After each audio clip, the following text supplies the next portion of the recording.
E aí pessoal, beleza? Aqui é o Diego. Essa aqui é a nossa segunda videoaula de programação de script, certo? Hoje eu vou falar sobre as dúvidas da aula 1, certo? Essa videoaula é para falar sobre as dúvidas da aula 1, certo? Lembre-se, videoaula não substitui uma boa leitura, uma boa hora de estudos, lendo e procurando praticar o que é aprendido na aula. Mas vamos lá, na aula 1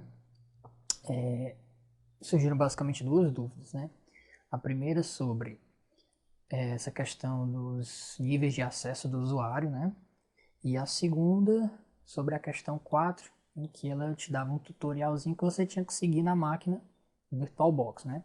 Então eu vou estar seguindo essas duas questões como roteiro para essa nossa videoaula. Para a gente continuar, eu vou estar aqui me logando no nosso sistema, certo? O usuário é ETEC, a senha é ETEC e FCE. Beleza. Uma vez logado, eu vou dar aqui um Ctrl L para limpar a tela. E vamos falar sobre os dois temas da aula, certo? Vou falar sobre usuários e grupos de usuários, né? Acesso.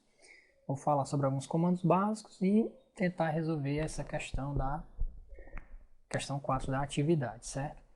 Então, basicamente, o que a gente tem que entender? Aqui no Linux, eu vou digitar aqui o comando que vocês já conhecem, ls-l, e eu vou ter aqui alguns arquivos, né, discriminando o acesso desses arquivos. Percebam, eu tenho aqui esse conjunto de letras, D, R, W, X, R, W, X, R.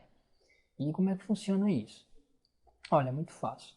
Eu tenho três tipos de operações: leitura, escrita e execução. Leitura é representada pela letra R, escrita pela letra W, do write, né, de inglês, escrever, e o X, que é o execute, né, que é a execução. O arquivo você pode ler o arquivo, você pode escrever no arquivo, como você pode executar. Então são três operações representadas pelas três letras.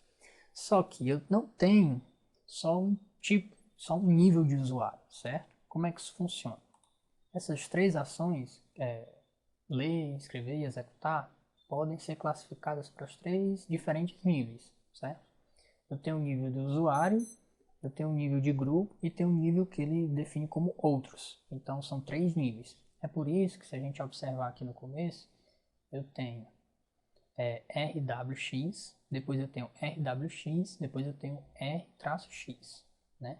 Trazendo isso lá para o documento da aula, a gente tem os três níveis de usuários e para cada nível tem uma letra que representa a ação que pode ser executada pelo aquele grupo, né? Nesse caso, o grupo de usuários, ou seja, o usuário o usuário que está logado, ele pode ler, escrever e executar.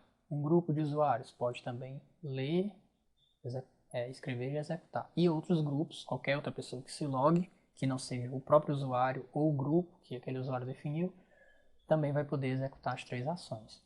Só que aí, isso aqui é fácil de ser interpretado por um humano. A máquina ela precisa de algo mais simples.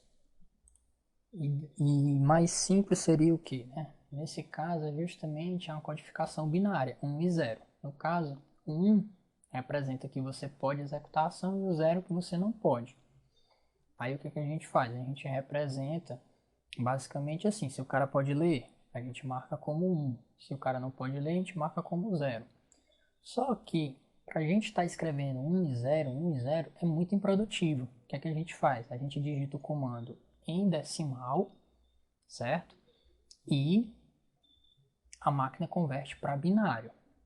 Aí você pergunta, professor, não entendi. Vamos ver um exemplo. Eu vou abrir aqui o bloco de notas só para a gente poder exemplificar melhor. Se eu te dou o comando com o código 754, que nem tem lá na nossa aula, o que é que isso significa? Esse 7, esse 5, esse 4. É justamente os três níveis, certo? E cada número guarda, certo, um valor que vai representar justamente se o comando pode ser executado ou não. Vamos lá, eu tenho o 7, o 5 e o 4. Então a gente vamos observar isso aqui, nós vamos observar e a gente vai perceber o seguinte: o 7 ele é representado em binário pela sequência 1, 1, 1, em binário. O 5 seria 101 e o 4 seria 100. Então, quando a máquina lê o comando chmod 754 e o nome do arquivo, certo? O que é que ela vai entender? Ela vai entender o seguinte: o grupo de usuários, ela vai entender mais ou menos isso aqui, ó. 101.100 arquivo. O que é que ela vai entender? Que o primeiro grupo, que é o nível de usuário, pode ler, que é o R, read, pode escrever, que é o W, e pode executar. O que? Esse arquivo aqui em questão, certo? Um arquivo qualquer, que no nosso caso é um script, certo? Em sequência, para o próximo nível, que é o nível de grupo, né? O grupo que foi definido, algum grupo de usuários, vai poder fazer o quê? Como eu tenho um aqui, primeiro ele vai poder ler. E como eu tenho 0 em seguida, ele não vai poder escrever, que é o W, então o W não aparece. Mas eu tenho um no final, então ele pode executar. Então ficaria mais ou menos assim, ó. Eu posso ler, não posso escrever, mas posso executar. E o grupo externo, que seriam os outros, ou seja, qualquer um, exceto o usuário e o grupo que ele definiu, vai poder somente ler. Então, em vez de eu estar digitando esse horror de letrinha, eu digito só um código em decimal, que é convertido para binário, e a máquina vai entender justamente isso que a gente está querendo dizer. Ó, o usuário ele pode fazer o que ele quiser, ele pode ler, escrever e executar. Ou o grupo de usuário que eu defini vai poder ler e executar. E qualquer outra pessoa, ou seja, os outros, só podem ler. Então é basicamente isso que essa questão trata. Aí eu coloco tudo isso num comando só, né? Que é esse exemplo aqui, será chmod, o código, né? 754 e o arquivo. Isso aqui é um exemplo grosseiro, mas é só para a gente entender, né? Como é que essa coisa funciona. Agora eu digo, se não ficou claro com essa explicação, olhe lá no Guia Foca, que lá também explica isso e de um jeito um pouco mais técnico, mas também dá para entender, certo? Então essa daqui foi uma das dúvidas e, bom pessoal, o jeito que eu entendo é esse, né? Se tem algum erro, alguma coisa, se vocês quiserem corrigir, podem comentar no vídeo. Enfim, é uma maneira mais simples que eu achei de explicar essa questão do acesso. E por que isso aqui é importante? Porque na hora de executar o script, né, eu preciso ter certeza que o script vai poder ser executado por mim. Então eu posso modificar a permissão do script para que ele possa ser executado. Isso é importante também para outros arquivos que você precisa mexer no sistema, que você não quer que ninguém mexa, você pode colocar um acesso mais restrito ou não, certo? Bom, com isso aqui, na questão 3, você só tinha que definir o que? Eu tinha um exemplo, por exemplo, o item B, né? O item B, ele te dizia assim, o grupo usuário pode ler e escrever. Isso quer dizer o quê? Que ele pode ler o R, escrever, que é o W, mas não pode executar, que seria o X. Só que como é que eu represento isso? 0. Aí depois é só você converter isso aqui para decimal, que daria 2 mais 1, 2, 4. Então ficaria 2 com 4, isso aqui dá 6 em decimal. Aí em seguida, eu tenho o nível de grupo. Então, nível de grupo, eu posso ler e executar. Então, se eu posso ler, é 1. Se eu posso escrever, não. Então, é 0. E eu posso executar? Posso. Então, é 1. Então, fica 101. E 101 equivale ao quê? Ao 5. E, por final, eu tenho um grupo de outros que só podem ler. E como é que é isso? Se eu só posso ler, então, eu não posso. Se eu só posso ler, então, é o primeiro, que é o 1, né? Se eu posso, então eu coloco 1. Aí, então, eu não posso fazer nenhuma outra ação. Então, é 0, 0. Lembre-se, o primeiro é a leitura, o segundo a escrita e o terceiro a execução. Se eu só posso ler, então, o primeiro é 1, o resto é 0. Isso aqui equivale ao quê? 1, 2, 4. Isso aqui equivale ao 4, em decimal. Pronto. O código para essa configuração de acesso seria 654. Então, você daria um chmod 654 e o nome do arquivo, pasta que você quisesse alterar as permissões de acesso, beleza? Vamos fazer só mais um exemplo. O item C. Com isso já vai metade da questão, né? Oh, beleza. Não, o item C eu não vou fazer não, porque senão eu vou ter feito a questão toda. Mas vamos supor que o cara pode ler, mas não pode escrever, nem pode executar. Ou seja, fica 100. Aí o nível de grupo pode ler, pode escrever, mas não pode executar. Fica 110. E o nível de outros não pode fazer nada. Então, não pode ler, não pode escrever e não pode executar. Como é que ficaria esse código? Isso aqui ficaria em decimal 4. Isso aqui ficaria 6. E isso aqui ficaria 0. Opa, 0. Então, o código de acesso dessa configuração seria o quê? 460. É só isso que a questão 3 pede, beleza? Então, agora vamos comentar a questão 4. Bom, pessoal, vamos fazer um exemplo aqui antes de a gente partir para a próxima questão. Eu vou criar aqui um arquivo que eu vou chamar de teste, certo?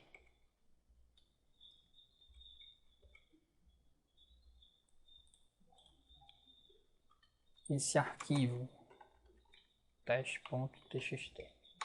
Beleza. Vou dar aqui um ls-l. E tá aqui o meu arquivo teste.txt. Percebam, ele tem o R e o W, então ele pode ler e escrever no nível de usuário, no nível de grupo, e os outros podem só ler, que só tem um Rzinho, certo? Então, beleza.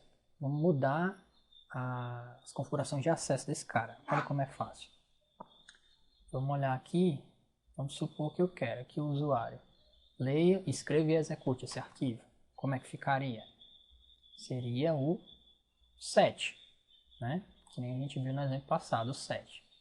Aí o outro grupo só vai poder ler e o outro também só vai poder ler. Então vai ficar 11, 100, 100, né? Em binário. Só que código seria esse? Seria 7 ou 1. 100 é o quê? 1, 2, seria o 4. Então seria 7, 4, 4. Certo? Então vamos entender aqui. Eu vou digitar chmod, que é o nosso comando, o código de modificação, que seria 744, e o arquivo teste.txt. Dou Enter, ls-l, vamos ver o resultado. Ó, perceba, o teste ficou verdinho. Por quê? Porque agora ele é um arquivo que pode ser executado. Certo? Não tem nada nesse arquivo, é só para a gente ver essa modificação. Então percebam que no primeiro nível, agora ele está RWX, porque justamente eu botei o 7, né? E nos outros níveis só tem um R, ou seja, os outros níveis, os grupos e os outros usuários só podem ler esse arquivo. E eu, como usuário dele, né, posso ler, escrever e executar. Beleza? Bom, espero que com isso eu tenha esclarecido um pouco mais sobre essa questão de poder ou não executar um arquivo, como é que funciona. Se você ainda não entendeu, leia mais sobre o assunto, pesquise em outras fontes, né, que nem sempre a gente consegue passar aquilo diretamente, né, o conhecimento diretamente, mas você pode ler em outro lugar e gostar, entender mais, enfim. Agora vamos tentar trabalhar a próxima questão.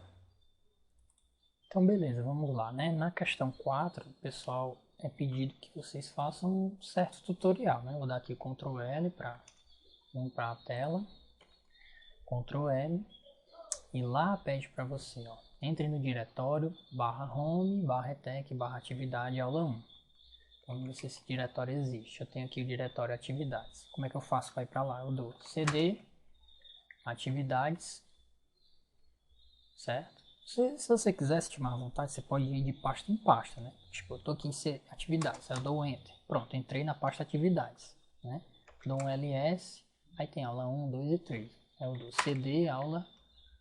Aí perceba, eu apertei o Tab para fazer a função autocompletar, né? Aí ele parou aqui, ele não completou, porque eu tenho um arquivo que começa...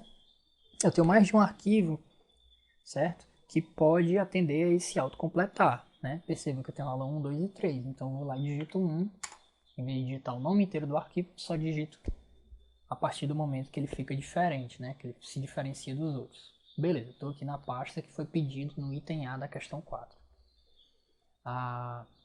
Liste todo o conteúdo dos diretórios aula 1, ou seja, todo o conteúdo desse diretório. Então seria ls ou ls-a, não faz muita diferença.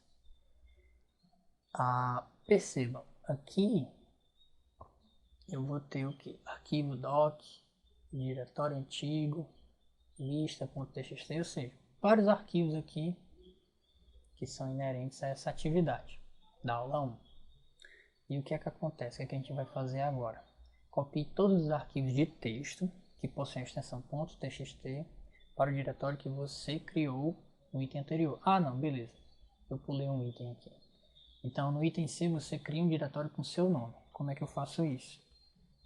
mkdir e o nome do diretório. Aqui, Diego.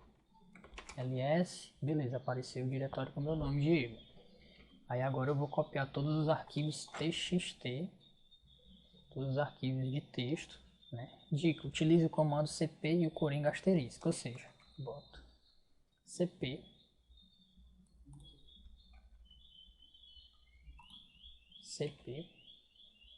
aí asterisco, que é um dos coringas que a gente viu, né? Que é qualquer coisa, ponto, txt. Ele vai pegar todos os arquivos que terminam com ponto .txt, certo?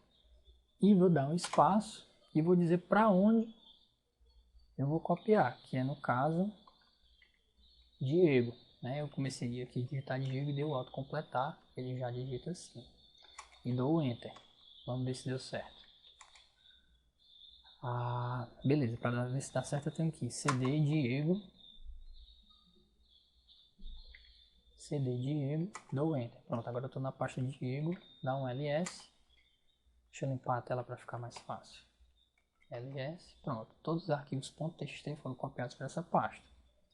E a atividade era só isso, viu como não é nada difícil, nada do outro mundo, é só porque falta uma práticazinha do lado de vocês. Após executar, você ia só bater o print,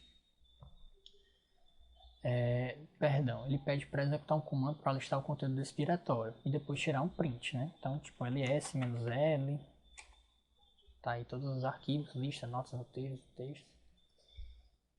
E, enfim, era só dar um print disso aqui e a sua questão estava resolvida. Viu como é fácil? Então é isso, pessoal. Eu vou encerrando a aula aqui, ela já está ficando quase 20 minutos. Não dá para falar tudo, né? Eu não posso